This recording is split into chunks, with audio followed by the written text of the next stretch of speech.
Salut Moussaillon, tu t'intéresses à la Royale? Il y a un nouveau commandant qui arrive à Brest. Salut et bienvenue dans ce Mayday militaire et marin à la fois. T'as compris, c'est de la Royale, la fameuse et réputée Marine nationale française, dont je vais te parler aujourd'hui. Le vendredi 30 juin 2023, le vice-amiral d'escadre Éric Janicot, directeur du personnel de la Marine, fera reconnaître le capitaine de vaisseau Pierre Favé comme nouveau commandant du centre d'instruction navale de Brest, qui succède ainsi au capitaine de vaisseau Sébastien Houel. Commandé par le capitaine Sébastien Houel depuis 3 ans, le centre d'instruction navale est le centre de formation initiale de référence de la Marine nationale depuis 1966.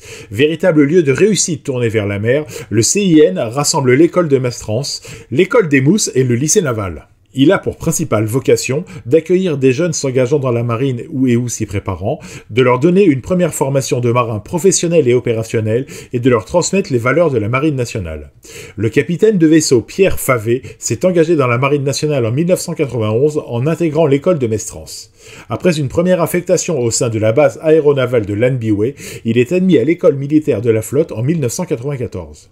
Jeune officier breveté de l'école de spécialité lutte sous la mer, à l'issue d'une campagne d'application du porte-hélicoptère Jeanne d'Arc et de la frégate de surveillance Germinal, il sert successivement sur les avisos LV-La-Vallée et LV-Le Hénaf, le sous-marin classique La Praia, puis la frégate anti-sous-marine Primoguet. Il participe ainsi, au cours de ses affectations, à plusieurs missions extérieures, principalement en Atlantique et au large des côtes européennes. Après une affectation au sein de l'école navale en tant que capitaine d'escouade de la promotion 2004, il rejoint l'état-major de la force d'action navale à Brest au sein de la division entraînement section lutte sous la mer.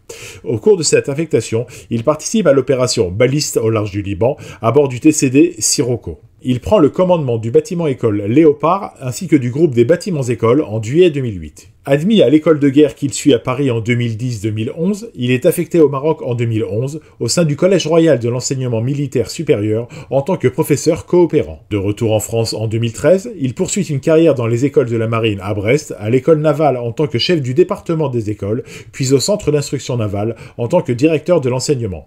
En 2017, il prend les fonctions de directeur de cabinet du vice-amiral d'escadre de Oliveira, préfet maritime d'Atlantique, puis de son successeur, le vice-amiral d'escadre Lausier. En 2020, il est chargé de mission, expert naval, puis chef de bureau au sein de la sous-direction stratégie de défense de la Direction générale des relations internationales et de la stratégie à Paris.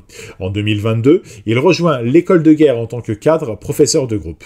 C'est la fin de ce Mayday qui peut te surprendre, mais qui fait partie intégrante du monde de la mer et des bateaux. N'hésite pas à le republier, à le liker et à t'abonner à ma chaîne. En attendant, si tu es sur l'eau, je te souhaite du beau temps et bon vent! Tu aimes ce que tu viens d'entendre? Alors n'hésite pas à republier, à liker et à t'abonner à ma chaîne.